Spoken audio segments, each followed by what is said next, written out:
Well, welcome back. We are live from the World Economic Forum here in Davos, Switzerland, all morning long. Artificial intelligence and the demand for power and data centers dominating the conversation here.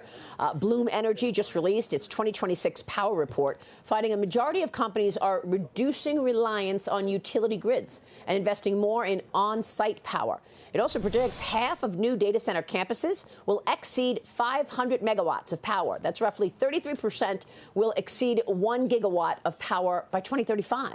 Joining me now to break it all down is the founder and CEO and chairman of Bloom Energy, KR Sridhar. KR, great to have you. Maria, glad to be here with you. Thank you so much for being with us. And we spoke with you years ago here in Davos, and that was when you were first predicting there's going to be a huge need for power. Where are we in that need right now, given all of this AI and data center conversation? Maria, you're exactly right. 2 years ago, people were still thinking electricity is going to be flat, efficiencies are going to come, so actually the power usage may go down. Guess what? We are going into a digital world. Digital runs on electricity. The world needs abundance of electricity, and we are seeing that. And the data center report you just talked about clearly shows where power is where data centers get built. So energy dominance is extremely important to AI dominance. They're interconnected. You can't take them away. And we as a nation are blessed with energy abundance. Well, you did a deal with AEP on your oxide fuel cells. What kind of power are you referring to? I mean, your company signed a $2.5 billion deal recently, yes. And I want to ask you with American Electric Power to buy Bloom's solid oxide fuel cells. Yes. Is that the kind of power that's being used, or is it, broadly speaking, different kinds of power? No, this is the kind of power that's being used for a very simple reason. We just talked about half a gigawatt to a gigawatt size data centers is where all the data centers are migrating. Just imagine this. 1 gigawatt is all of the power that San Francisco uses. It's going into one data center that's 50 to 60 football fields big. You cannot bring that kind of power through the grid. You need to produce that power on site. And when you produce that power on site, you have three choices, right? Turbines, engines, or Bloom fuel cells. And natural gas is your source. We are more accessible, quicker to install, cleaner in the air, no air pollution, don't use water, and extremely reliable. So that's why AEP signed the deal with us. And this is in Wyoming. 2 years ago, we wouldn't have predicted Wyoming will have a gigawatt scale data center. People are migrating to wherever power is. Yeah, and that is why investors have taken notice. The stock of your company soared better than 20% in just 2 weeks on this news, as you have evidence to be able to deploy reliable, clean energy quickly. It's become one of the hottest energy stocks. Tell us what that means for you in terms of how to allocate capital and where growth comes from Bloom in the coming 3 years.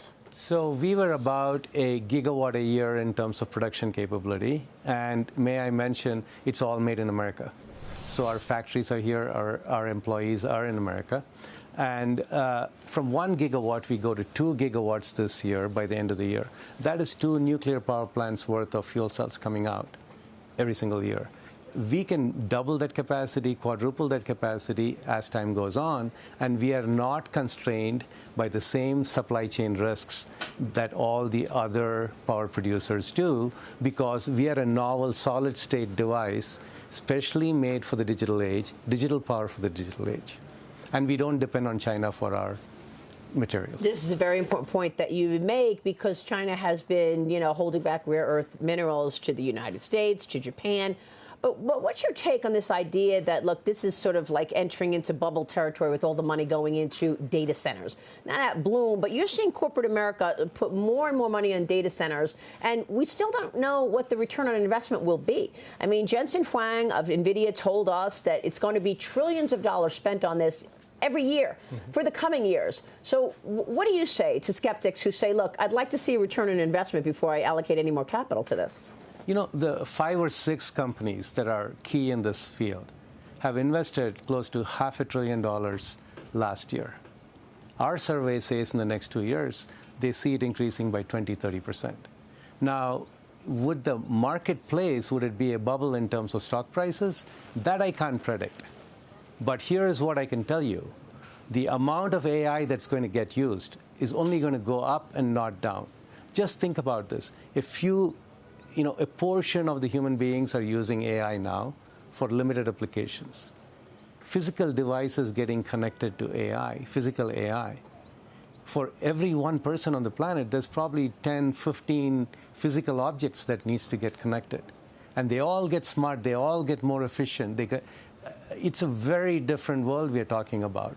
So a few $1 trillion, absolutely yes. Wow. Could there be some roadblocks along the way, slowing down for various reasons? Maybe, but this genie is not going back in the bottle. Yeah, exactly. AI is out. Now it's gone from a AI race to a power race. And it's a power race. Whoever has power is going to have AI, and on-site power is the only way to do it. And this is where 25 years ago, this last weekend was our 25th anniversary. 25 years ago, we predicted the digital age requires digital power that's very different from the same turbines and engines that provided grid power. That was for the mechanical age.